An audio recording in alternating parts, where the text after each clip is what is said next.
As the anticipation for New Year's Eve loomed, I found myself in a new city, having recently relocated for work.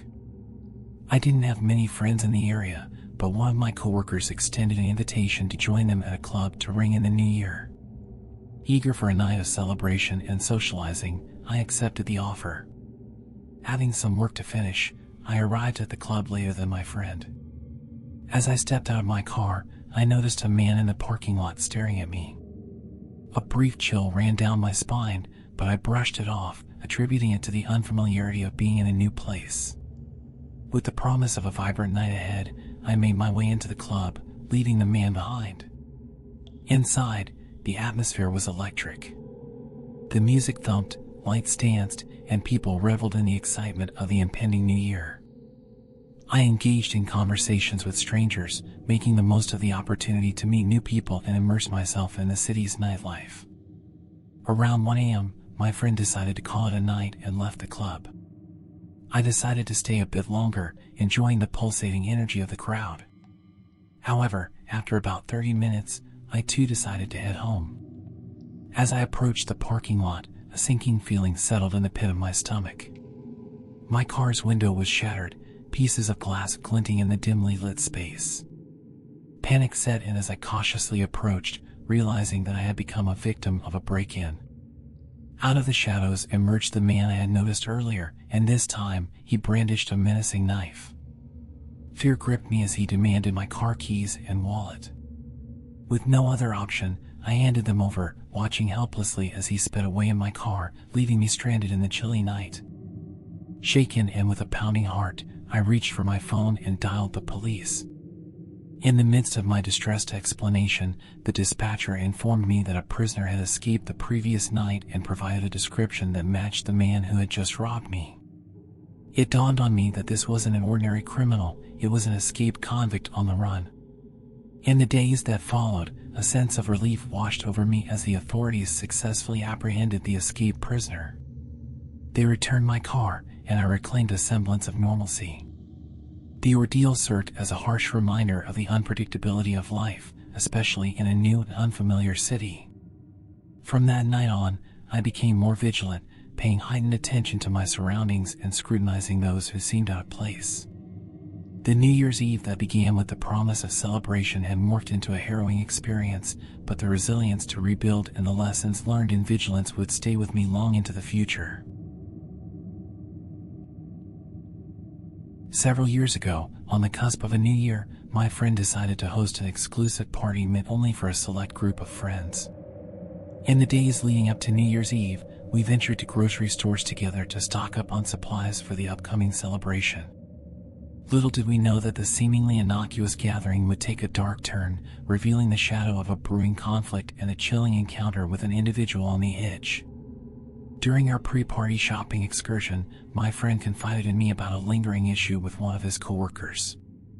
This coworker, grappling with mental health issues, had abruptly left his job the day before. Tensions were high, and my friend expressed concerns about potential confrontations. As the evening of New Year's Eve unfolded, we gathered at my friend's house, the atmosphere initially charged with the promise of a relaxed and enjoyable night. Around 9 p.m., we settled in, armed with food and alcohol, eager to usher in the new year with laughter and camaraderie. The night began innocently enough, with the group indulging in festive drinks and casual conversation. As the clock neared midnight, the mood took an unexpected turn. In the haze of revelry, I caught a fleeting glimpse of a flash in the backyard.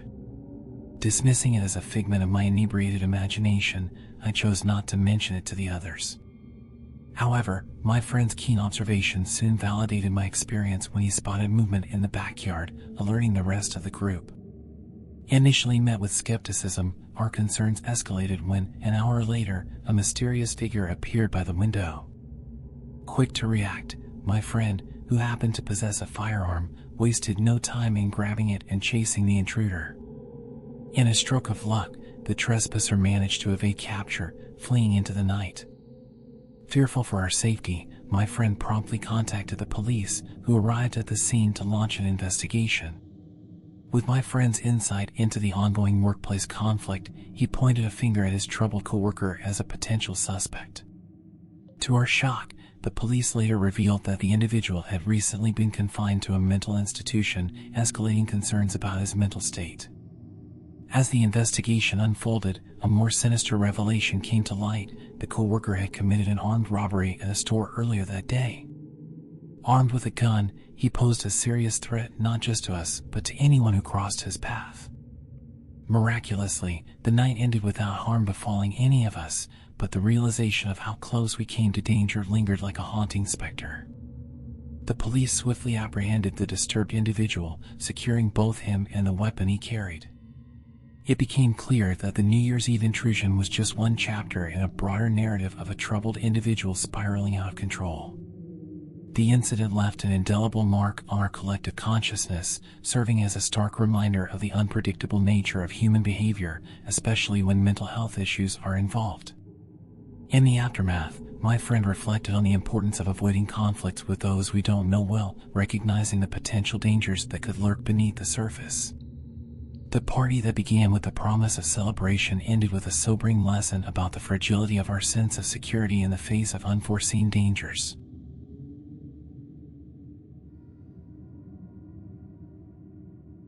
It was New Year's Eve, and the excitement was palpable as my friends and I prepared for a small gathering at my place. We were just a group of teenagers looking forward to ringing in the new year together. I was left alone for the night, and my friends and I decided to make the most of it by getting some snacks and a bit of alcohol.